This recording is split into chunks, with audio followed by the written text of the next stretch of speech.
परीक्षा में नहीं बैठते हैं तो उनकी नौकरी चली जाएगी, अगर परीक्षा में वो सफल नहीं हो पाते हैं तब उनकी नौकरी चली जाएगी। ये सरासर तानाशाही भरा, अलोकतांत्रिक और शिक्षकों के प्रति शत्रुतापूर्ण भाव से लिया हुआ फैसला है।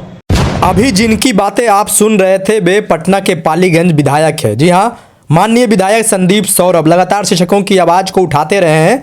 हालांकि उनके आवाज़ को उठाते उठाते बहुत समय हो गया, हुआ कुछ नहीं, लेकिन फिर भी खुशखबरी इस बात की है कि बिहार के सारे नियोजित शिक्षक संगठन एक साथ आ गए हैं। और जब एक साथ आ गए हैं तो परिणाम मिलेगा भी, इसको अब कोई रोक नहीं सकता है। बिहार की राजधानी पटना में सारे संगठनों की बैठक हो रही है, बैठक जारी है।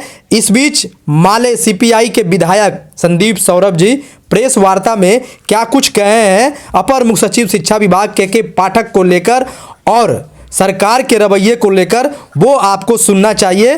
तो आगे इस वीडियो में संदीप सौरभ जो माननीय विधायक है उनकी पूरी बातों को आपको हम सुनाने जा रहे हैं। साथ ही ये भी कहेंगे कि इस चैनल को ज़्यादा से ज़्यादा सब्सक्राइब, लाइक, शेयर कीजिए ताकि आपकी आवाज़ को उस स्तर तक पहुँचाया जाए जहाँ आप चाहते हैं कि आपकी आवाज़ पहुँचकर आपका समाधान हो जाए। तो आगे माननीय विधायक संदीप सौरभ की पूरी बात को जरूर सुनिए।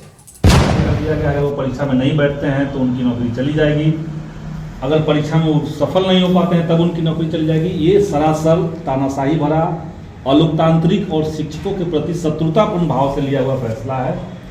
और इसलिए बिहार शिक्षक संघर्ष मोर्चा की तरफ से इस तरह के सारे फैसलों को हम लोग खारिज करते हैं और बिहार के जितने नियोजित शिक्षक हैं उन सबसे अपील करते हैं कि अब सरकार की तरफ से जो फरमान आ रहे हैं सर से पानी ऊपर जा चुका है, इसीलिए अब हम लोग को एकजुट होकर के संघर्ष करना पड़ेगा।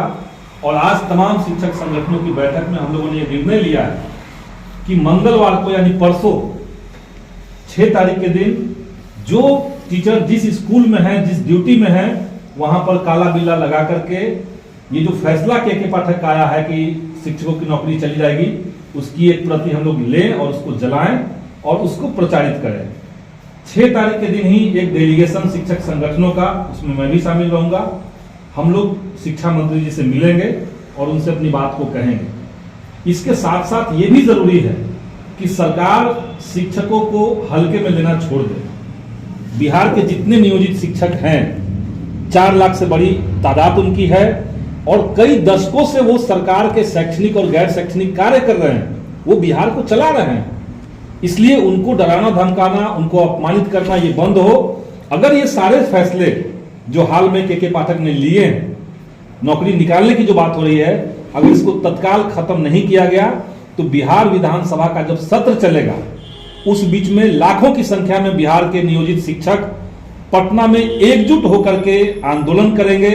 और हम सभी शिक्षकों से, शिक्षक संगठनों से यह अपील करते हैं कि इस आंदोलन में एकजुटता को बनाए रखना है।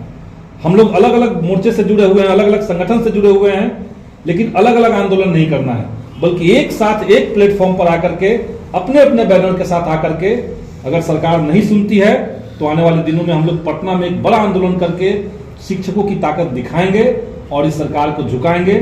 न केवल इन फैसलों पर जो कल लिया गया है, बल्कि इससे पहले भी के पाठक जो अपमानजनक और गैर संवैधानिक फैसला लिए हैं, जिस तरीके से स्कूलों का टाइमिंग बढ़ाया गया है, जिस तरीके से छुट्टियां खत्म की गई है, इन तमाम गलत फैसलों के खिलाफ हम लोग लड़ेंगे और इस सरकार को फिर से झुकाएंगे। यही आप सबसे अपील करते हैं।